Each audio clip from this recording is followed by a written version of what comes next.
Pagannen deemnu. Ela.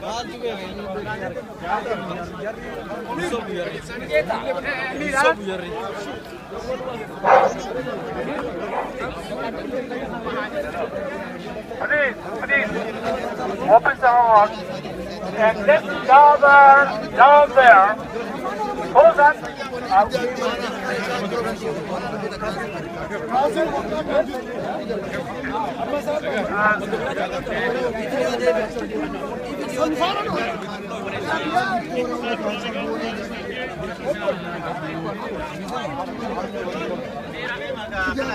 Time to go, everyone. Thank you.